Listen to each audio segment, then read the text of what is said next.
Sir 9 मई आ गया है, पूरा साल हो गया कि क्या कहेंगे, हुकूमत हवास बाफ्ता है। 9 मई का पता सब कुछ चलेगा जब वो आईजी पंजाब बताएगा। जब कोई और रजीम हुई या कुछ वक्त तो गुजरता ही जाता है, तो आईजी पंजाब जानता है कि कितने वाक़यात उसके जुरिस्डिक्शन में हुए। 7-8 थानों में वहाँ लोगों ने आग लगाई और तखरीबकारी की।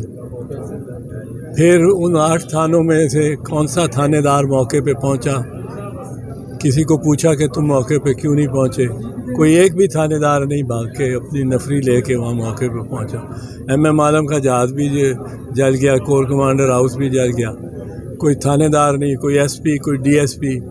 तो आईजी पंजाब बताएगा कि किस किस को उसने शो का नोटिस किया, अगर किया तो क्यों नहीं किया, उसका क्या बना, अगर नहीं किया तो क्यों नहीं किया। कि सारी जगह उसके इख्तियार के तहत आता है सारा पंजाब। तो आप क्या समझते हैं, आईजी पंजाब जो है वो जिम्मेदार हैं इसके 9 मई नहीं के? जानता तो होगा ना क्या वजह है कि कोई थानेदार नहीं पहुंचा। थानेदार तो आग लगी हुई हो, खेत में लगी हुई हो तो पहुंच जाता है 4-5 बंदे लेके। वैसे साहब ये बताएगा, आज आपने फौजी अदालतों के केस में जो समाअत के लिए दरख्वास्त दायर की है, तो समाअत कब तक इम्कान है? क्या कहेंगे कि काजी साहब मुकदमा क्यों नहीं लगा रहे? नहीं, मैं कुछ नहीं कह सकता, ये तो काजी साहब की स्वाबदीद है, कब लगाते हैं। हम चाहते हैं कि जल्द अज जल्द। सर में मुदाखलत के हवाले से तो केस में क्या कुछ हुआ, समाअत कब तक मुलतवी है, और उसके बाद जो सुप्रीम कोर्ट बार की जो तजावीज़ आई हैं, वो तजावीज़ क्या थी? आज उनकी तशरीह इतनी कोई उसकी ज़्यादा समझ नहीं आई, ना वो कापियाँ मिली हैं। बहुत सारी तजावीज़ आ रही हैं और उनको एक तरह मरबूत तौर पे करना पड़ेगा, देखना पड़ेगा, फिर देखेंगे। तो काजी साहब की मुद्दत मुलाजमत में तोसी हो रही है या नहीं हो रही? क्या मुझे तो कोई इल्म नहीं है। सुन ही रहे। हुकूमत ने रिटायरमेंट की जो उम्र है वो बढ़ाने का फैसला किया, इस हवाले से भी कोई उनको हो सकता है काजी साहब को? नहीं, सब जजेस की रिटायरमेंट एज बढ़ाने का फैसला किया कि सिर्फ काजी साहब की? तमाम सरकारी मुलाजमीन और तमाम जो जजेस हैं उनकी मुलाजमत बढ़ाने का। अच्छा, ये नहीं, मुझे नहीं इल्म इसका। तमाम सरकारी मुलाजमीन के लिए तो बहुत बड़ी खबर होगी, ये तो बहुत बड़ा धमाका होगा। अच्छी बार एसोसिएशन ने आज जो जजेस वाले मामले पे जो जवाब जमा कराया है, उसमें ये कहा गया कि हाई कोर्ट में भी जो है ना, सुप्रीम कोर्ट की तरह का तीन जजेस की कमेटी होनी चाहिए। साहब ये बताएगा कि आज अदालतों में मुदाखलत का मामला था, सुप्रीम कोर्ट बार की जानिब से तजावीज़ जमा कराई गई, फिर आप भी आज अदालत में पेश हुए, शहजाद शौकत साहब भी पेश हुए। क्या तलब कलामी हुई है दरमियान में समाअत के दौरान, और क्या इल्ज़ाम लगाए जा रहे हैं? जी, एक्चुअली ये पिछली जो पहली सुओ मोटो की तारीख थी, उस पर ये सुप्रीम कोर्ट ने ऑर्डर किया था कि इंस्टीट्यूशनल कंसल्टेशन हो और फिर पाकिस्तान बार काउंसिल और सुप्रीम कोर्ट बार एसोसिएशन अपने अपने जवाब जमा कराए। मगर क्योंकि उस 25 तारीख दी थी सुप्रीम कोर्ट ने जवाब जमा कराने की, उससे पहले मीटिंग नहीं हो सकी। सदर साहब मीटिंग कॉल नहीं कर सके अपनी मसरूफियात की वजह से। तो मैंने ये समझा कि सुप्रीम कोर्ट का ऑर्डर है और ये बहुत सीरियस मामला है, तो इसमें मेरे साथ वाइस प्रेसिडेंट पंजाब जो हैं वो भी शामिल हुए और हमने फिर अपने तजावीज़ थी वो मुरतब की और वो सुप्रीम कोर्ट में जमा कराई। और पिछली डेट पर ये ऑब्जर्वेशन आप सब ने सुनी थी कि सारे जजेस ने कहा कि जी इसको कंसोलिडेट करें, क्योंकि अब पूरे पाकिस्तान की जुडिशरी ने अपने पॉइंट ऑफ व्यू दे दिया है। सब हाई कोर्ट्स ने, सिंध ने, बलूचिस्तान ने, KPK ने, लाहौर ने, इस्लामाबाद हाई कोर्ट ने, उनके चीफ जस्टिस ने, सब ने अपने अपने ये भी कहा कि मुदाखलत हो रही है, आज भी हो रही है, और अगर हम कोई केस का फ़ैसला करने लगते हैं तो हमें इंटरफेरेंस होती है, और जब हमें उनकी बात नहीं मानते हैं तो अफ़गानिस्तान से हमें टेररिस्ट के फ़ोन आ जाते हैं और डेथ थ्रेट्स देते हैं। तो इससे बढ़कर ज़्यादा सीरियस मामला क्या हो सकता है? तो फिर हमने मज़ीद उसको कंसोलिडेट किया, अपने जो हमने पिछली दफ़ा जमा कराए थे जवाब, और वो हमने जमा कराए। देखें, जो सुप्रीम कोर्ट बार एसोसिएशन है पाकिस्तान बार काउंसिल है या कोई भी वकील है पाकिस्तान का, वो अदलिया में मुदाखलत किसी भी सूरत एग्जीक्यूटिव की तरफ से बर्दाश्त नहीं करेगा।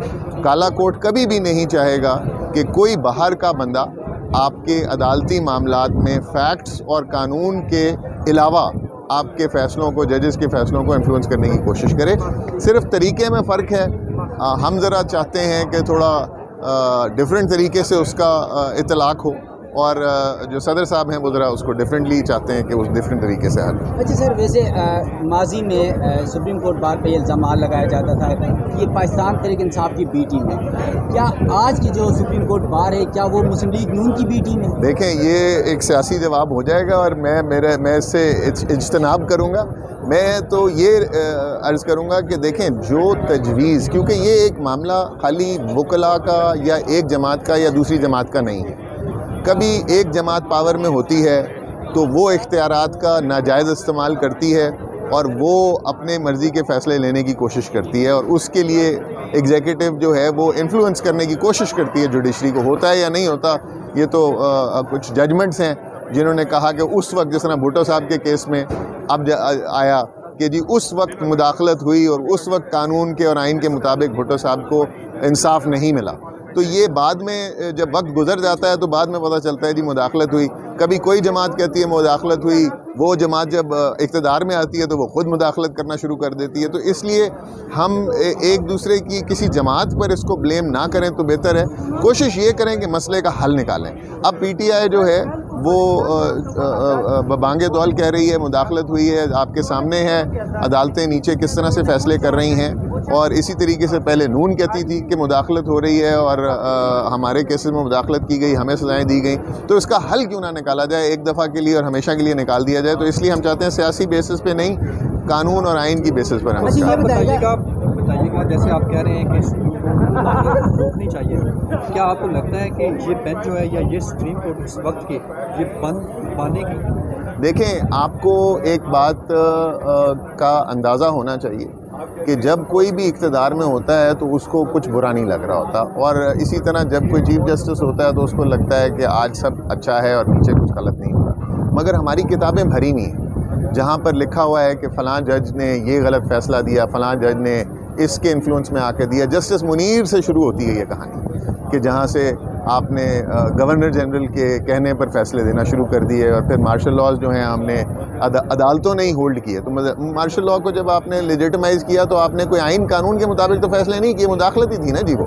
तो ये अगर इस वक्त एक ऐसा मौका मिला है हमारी जुडिशरी को जहाँ 6 जजेस ने मर्द मुजाहिद बनकर इतना बड़ा लेटर सर्विंग जजेस ने लिख दिया कि हमारे बहनोई को एक के टॉर्चर किया गया, उसके बाद दूसरे ने लिखा कि मेरे बेडरूम में कैमरे लगाए गए, फिर तीसरे ने लिखा कि मुझे फ़लाँ ने जो किसी एजेंसीज़ के लोग हैं उन्होंने पता नहीं डिपार्टमेंट के तौर पे किया या इंडिविजुअल तौर पे किया, बट थ्रेट किया और मुझे इन्फ्लुएंस करने की कोशिश की गई। तो जब ये सारे 6 जजेस खड़े होकर ये कह रहे हैं और उसके नतीजे में अब पूरे पाकिस्तान के जजेस ये बात कर रहे हैं, तो ये एक सुनहरी मौका है पाकिस्तान की अदलिया के पास कि वो इसके कवायद व ज़वाबित तय करे और इसका वे फॉरवर्ड तय करे ताकि ये दोबारा ना हो। तो इसलिए अगर ये जजेस करेंगे तो इनका नाम जो है वो सुनहरी हरूफ से तारीख़ में लिखा जाएगा। अगर नहीं करेंगे तो फिर एक और किताब आ जाएगी, उसमें एक और चैप्टर आ जाएगा।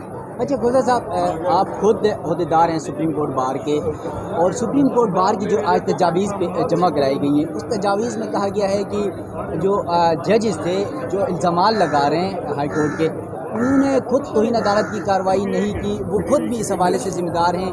तो क्या उनकी इस तजावीज़ से आप मुत्तफ़िक़ हैं? देखिए, मैं इसमें बड़ा डिफरेंट व्यू रखता हूँ, इसीलिए हमने अपनी तजावीज़ अलहदा से जमा कराई हैं। अब जब अगर आप एक जज हैं और आपको एक मैसेज आता है कि, और आपको तस्वीरें आती हैं, आपका बच्चा स्कूल जा रहा है और आपको बताया जाता है कि इसके स्कूल की टाइमिंग ये है और ये है और वो है, तो क्या वो जज तौहीन अदालत की कार्रवाई कर सकेगा? शायद कर ले। हर कोई काजी फायजीसा की तरह मजबूत असाब का मालिक नहीं होता, कई कमज़ोर जजेस भी हो सकते हैं। अच्छा, फिर अगर किसी की, जिस तरह इसी केस में कहा गया कि एक जज साहब के कमरे में कैमरे लगाए गए, अगर वहाँ पर कोई वीडियोज़ ऐसी क्वेश्चनेबल हों और आपको ब्लेम किया जाए कि मैं ये वीडियोज़ रिलीज़ कर दूंगा, तो क्या वो जज खुद से कार्रवाई कर सकेगा? तो मेरा इसमें व्यू जो है थोड़ा सा मुख्तलिफ है। मेरे ख्याल में इंस्टीट्यूशन को एज अ होल आगे आना चाहिए। एक दूसरे को जजेस सपोर्ट नहीं करेंगे तो हमारी अदलिया का वही हाल होगा जो इस वक्त हुआ है। अगर ये एक जजेस पे छोड़ देंगे कि वो खुद ही उसका करे, तो जब 76 साल में वो काम नहीं हुआ आज तक, तो वो अब कैसे होगा? बट इसमें एक खुशाइन बात ये है कि इसमें हमने इस सारी एक्टिविटी के बाद ये देखा कि बाबर सत्तार साहब ने एक कदम उठाया और उन्होंने कंटेम्प्ट इशू किए और उन्होंने बहुत सारे फ़ाइन भी किए पिछले हफ्ते में। हमने कल देखा कि कंटेम्प्ट ऑफ कोर्ट का एक बेंच बनाया गया इसी उसमें। तो ये एक अच्छी तरफ हम चल पड़े हैं। उम्मीद ये है कि जजेस जो हैं इस मामले की सेंसिटिविटी को मद्देनज़र रखते हुए इसका बड़ा सीरियसली सद्देबाब करेंगे और एक ऐसा फ़ैसला करेंगे जो कि पाकिस्तान की आइंदा नस्लों के लिए साहब, आपने जिक्र किया काजी फाइज़ साहब का कि वो बहादुर हैं, तो दीगर जजेस को भी उनकी तरफ बहादुर होना चाहिए। माजी में जब उनके खिलाफ रेफरेंस आया तो इसी अदालत के सामने जहाँ पर आज वो चीफ जस्टिस हैं, वहाँ बतौर साहिल पेश होकर उन्होंने कहा था कि मेरी एहलिया और मेरी जासूसी की जा रही है। एजेंसियों पर इल्ज़ाम लगाए, तो क्या वो इल्ज़ाम आज काजी साहब को याद नहीं? देखें, वो याद हैं तो कादी साहब ये सुन रहे हैं, और कल भी कादी साहब ने जो ऑब्जर्वेशंस दी ये बड़ी खुश आइन है। क्योंकि अगर आप इसको वैसे देखें तो कई लोग ये समझ रहे थे कि शायद ये इसको सरकार के हवाले करके इसको रफ़ा दफ़ा कर दिया जाएगा, अंडर द कारपेट कर दिया जाएगा या फ्रीज़र में भेज दिया जाएगा, मगर इस पे ये सुना जा रहा है और ये डेली सुना जा रहा है। ये बड़ी खुशाइन बात है। हमें नेगेटिव नहीं सोचना चाहिए, हमें सोचना ये चाहिए और उम्मीद अच्छे की करनी चाहिए। और मुझे उम्मीद है कि काजी साहब और उनके फेलो जजेस जो है इसमें आइन और कानून का साथ देंगे और एक अच्छा फैसला सामने आएगा।